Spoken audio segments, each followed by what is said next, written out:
예, 전현희 국민권익위원장님께 그 집단민원 조정과 관련해서 말씀드리겠습니다. 위원장님, 공공정책 및 사업수행 과정에서 다양한 형태의 갈등이 발생하고 집단민원으로 표출되는 사례가 지속적으로 증가하고 있습니다. 2018년도에는 229건이었던 민원 건수가 2019년에는 16% 상승한 266건으로 나타났습니다. 이에 권익위는 고충민원 처리 일환으로 5인 이상 다수인 관련 민원을 집단민원으로 보고 부패방지권익위원회법에 따라 민원을 접수, 조사, 처리하고 있는 것으로 알고 있는데 맞습니까? 네, 그렇습니다. PPT 한번 보시죠. 화면을 보면 새만금 비안도 17년 만에 도선 운항, 또 60년 만에 그 해안면 무주지 국유화 추진이라는 이런 사건들이 검색이 되는데요. 혹시 권익위원장님 이 내용 알고 계십니까? 네, 알고 있습니다. 예, 대략 어떤 내용인가요? 양구 해안면 무주지 사례는 6.25 당시에 북한으로 이주한 주민들로 인해서 무주지로 남은 양구군의 무주지에 정부가 정책적으로 이주를 한 주민들에게 토지 소유권을 구두로 10년간 개간하면 주겠다라는 약속을 했는데 그 약속이 70년 동안 이행되지 않고 있는 사안이었습니다. 근데 그 땅의 규모가 서울시의 5분의 1에 해당되는 매우 큰 규모의 무주지인데 이 부분이 관계부처가 9개 부처가 해당이 돼서 서로 이렇게 미루고 하다 보니까 갈등이 해결되지 않았는데 최근에 이 갈등 조정에 성공해서 이런 무주지를 개간한 주민들에게 돌려줄 수 있는 그런 사안이었고요. 비안도 도선운항은 정규 해상교통수단을 마련해달라는 주민들의 민원에 대해서 그 부분에 관계기관과 협의를 통해서 현재 정규 해상교통수단을 마련을 지금 하고 운항 중에 있습니다. 예. 이 집단민원들은 권익위원회가 장기간에 걸친 조정을 통해서 해결한 집단민원 사건들입니다. 조정을 통해 모두가 만족하는 방안을 도출하여 집단민원 조정의 선진 사례로도 알려져 있습니다. 그렇지만 모든 집단민원들이 이렇게 조정으로 해결되는 것은 아니죠? 네, 그렇습니다. 예. 다음 화면 보시죠. 집단민원 특성상 첨예한 그 이해관계로 인해서 장기간에 걸친 조정으로 해결되지 못하면 대부분 불인용되고 맙니다. 지난해 경우 가장 민원인 수가 많았던 집단민원건은 방음 터널 등 설치 및 환경피해 보상 요구건으로 관련 민원인 수가 무려 18,200명이나 되었음에도 불구하고 심의 안내로 불인용된 바 있습니다. 그리고 재개발, 재건축 사업, 신규 사업으로 인한 주변 환경 개선 사업 등 이해관계가 첨예한 집단 민원이 늘어나고 있지만 집단 민원을 해결하기에는 관련 제도가 마련되어 있지 않습니다. 특히 그 집단 민원이 고충 민원으로 접수되면 현행법상 60일 이내에 답변을 이행해야 하는 문제가 있습니다. 그런데 집단 민원의 경우에는 첨예한 이해관계로 사건 처리 과정에서 평균 180 이상의 장시간이 필요하지만 시간에 쫓겨 충분한 조사와 협의가 진행되지 못하는 경우가 많습니다.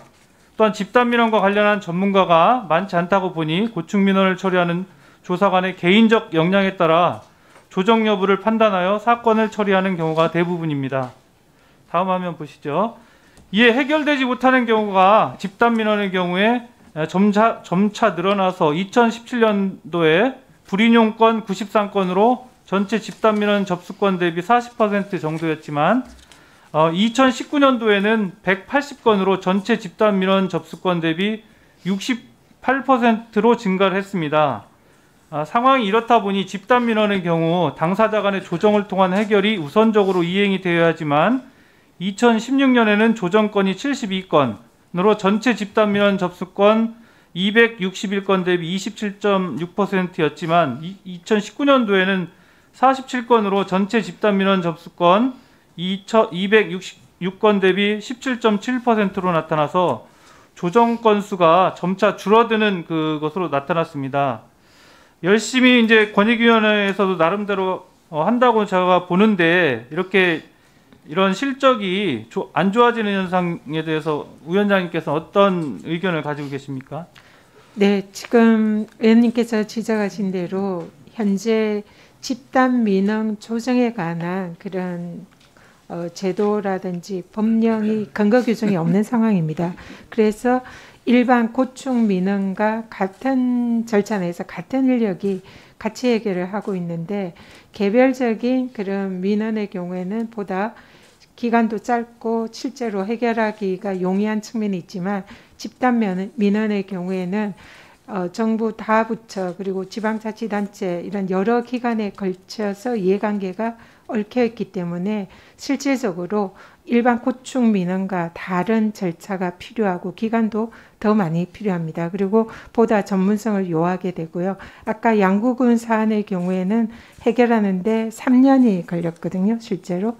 그래서 여기에 굉장히 권익위 역량을 투입해서 좋은 결과를 이끌어낸 사례이긴 합니다만 제가 국회의원 시절에 지역구 의원으로서 그 지역의 집단 민원 그런 걸 많이 경험을 했는데 그런 것을 효과적으로 해결할 수 있는 기관이 국민권익이라고 생각을 합니다. 그래서 이게 국민들의 집단적인 민원과 그로 인한 갈등을 보다 완화하기 위해서는 좀 더 집단 민원에 관한 근거 법률과 제도 개선이 꼭 필요하다 이렇게 생각을 합니다.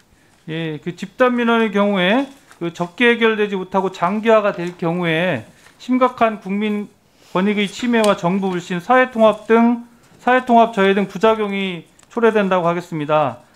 이와 관련해서 좀 전에 권익위원장님께서 말씀하셨지만 집단 민원의 일단 정의라든지 집단 민원 조정을 위한 체계적인 제도 또 법률 마련 등이 어쨌든 필요하다고 생각하는데 위원장님도 동의하시죠?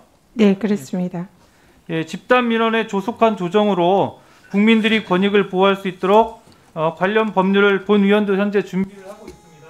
권익위도 집단 민원 조정과 관련해서 이 부분에 대해서 제도상 필요성 여부라든지 부분에 대해서 검토를 해주시고 그에 대해서 또 위원실에 대해서 좀 제출해 주시기 바라겠습니다. 네, 그렇게 하겠습니다.